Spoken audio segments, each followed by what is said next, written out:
Hello there, Winter Trainer here, welcoming you to our last Week 2 match, which is the Atlanta Dream Eaters and Blub versus Junior of the Seattle Mareanies. And with me this week for our final match, once again, is Austin. Hi, I'm Austin, coach of the Louisville Crowbats. Okay, we can get right into this battle. So, going in, just a little thing. In this match, Blub was favored in the pick'ems 14 to 2. Another week, once again, where Junior is heavily non-favored in the match. So just think about that going into the match. So we Uh-huh. start turn one. They both get up rocks, which I mean is pretty optimal. Uh, I might have liked to see. I don't think he ever reveals if he has one, but a hidden power on Necrozma, either fire or ice, would have been nice. I think, because even though the Yeah, psychic does half, maybe he picks up a kill there, or versus this scissor on turn two. If he had hidden power here, maybe he could have yeah, picked up a kill on that. yeah. You always need to abuse your four times weaknesses if you can. Yeah, definitely. And Blub actually is three of them this week, so Mhm. one of them you can't hit in power, but at the same time, it'd be nice to pick up one for the other two. And then we see a very interesting exchange here with the Klefki, where he sacks it to get up two layers of spikes. Now, in some situations that might be okay, but in this match, you'll see right away the scissor comes back in and he ends up defogging it away. Now, maybe that wouldn't be so bad, but you sacked off your only mon to get spikes, and on top of that, your only way to remove hazards is defog. So by doing that, you get rid of your way to get up hazards, and whoever defogs first does that, which ends up being Blub in this case. But Yeah, definitely questionable. I don't really understand fog on half his team too. Like Gladios and Necrozma, they can't really touch scissors. I mean, he has chances spots to defog for him. Yeah, definitely odd. But as we get going, here he Chris the Latios doesn't really matter too much, but we get to one of the most crucial turns of the match coming up right here, and there's the freeze. Now that freeze is definitely huge. There's no other way to put it than that.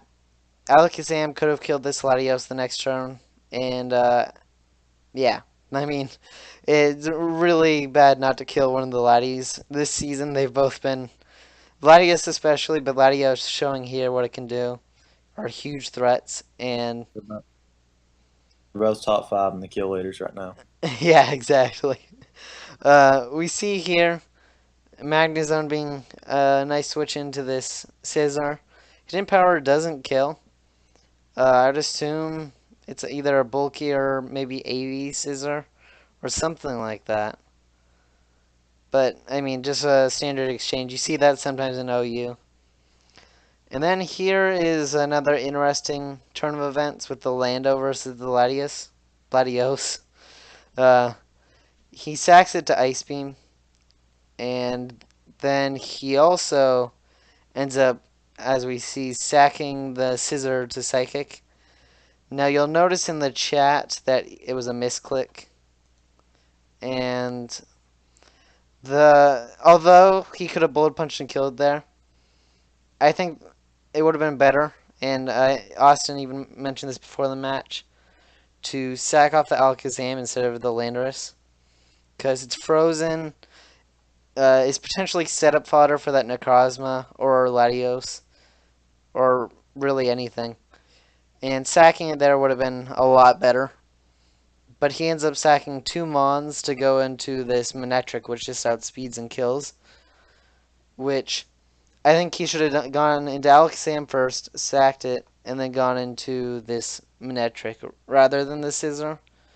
Because you can save the Scissor to get off a Bullet Punch versus that Togekiss or something like that. But as we see here, turn 18, He just heals up the Necrozma on this frozen Alakazam, which, This could yeah, have been really scary for him because if Necrozma was a setup Necrozma right here, he could get swept. Could have got swept. yeah, definitely. Like, I even, when I first was watching it, thought that Morning Sun was an Autotomize. And I was like, oh, this battle's over right there. But we see it's not Autotomize. Oh, there we go. My thing froze for a second. And then we see a really cool set on this Manectric. The Choice Scarf Switcheroo explains how he outsped that Latios earlier. I thought he was Mega for a second or something like that.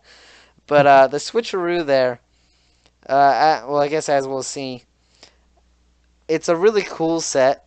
I love it for maybe future matches. But in this match, there isn't really anything except maybe the Klefki you want to choice scarf.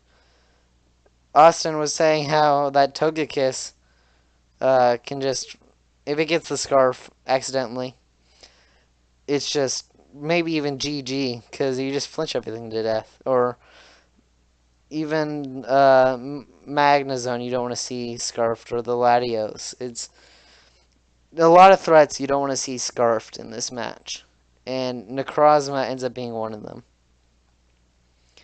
Now, as we get going, this Togekiss, we can see it's 2 KO'd by that Como. And in comes the real threat in this end game, the Ditto Togekiss. Now, we'll see there. He doesn't get the flinch, which definitely sucks, because he could have killed the Togekiss. And that becomes a theme here in the end game. Versus this Crawdont, he kills, so I mean it wasn't possible to get a flinch there. He gets the crit. Not exactly sure if that mattered, but he could have 2 KO'd in, at worst. Versus Necrozma, another non-flinch. And finally, with his 5th one, no flinch. And as we see, with this Choice Scarf Necrozma now being able to outspeed this Como, it's just GG there. And so it turns out Choice Scarfing that Necrozma was a really bad misplay. But if he got one of those flinches in the end, it would have been fine. Now I think I he, what was that?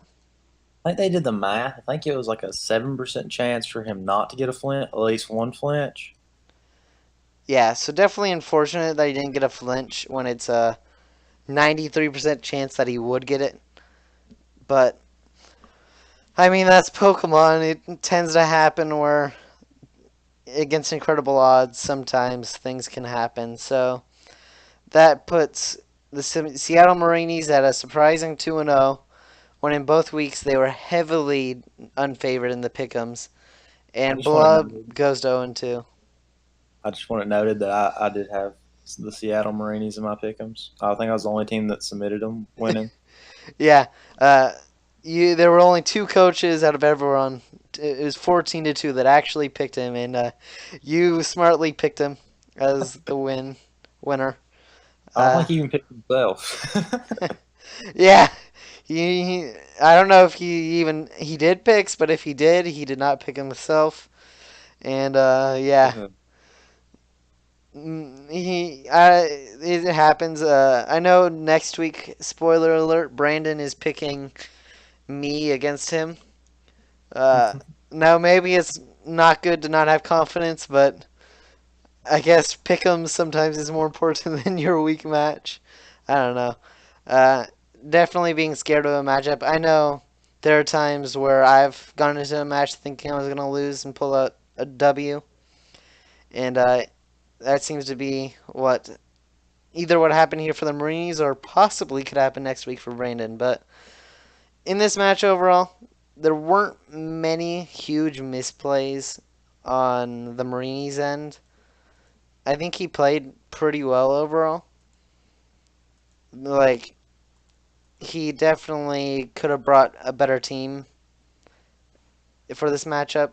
Because if he didn't get that freeze or didn't avoid all those flinches, he definitely would have lost. And the play, I guess the play of the Klefki was his biggest misplay, but that wasn't separating him from getting the W or not. And on Blub's end, I guess his main misplay was getting frozen.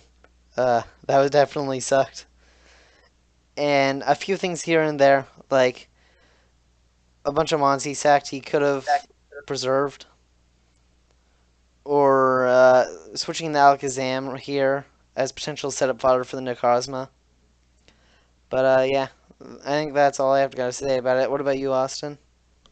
I think overall it was a well played game. I think just the worst part was sacking Landorus and then misclicking on Scissor. And you had a frozen Alakazam you could have sacked. I think it was just the worst play of the. Yeah, and I guess Switcheroo was another bad one. Uh, but definitely those sacks of Scissor and whatnot. Sorry, getting a little bit of echo. Yeah, it was overall well played on both ends, I'd say. I'd just like to see a little bit changing of the sets. Maybe bringing a bit more for that Latios on Blub's side. And bringing more, I guess, for Alakazam. Or just his big threats on his side. But, yeah. I think it was a good match, except for that freeze, and I guess the non-flinches, which are technically Yeah, hacks. It was a very good happy match. game. Yeah, so with that being the last match of the week, we'll see you all for week 3. Bye.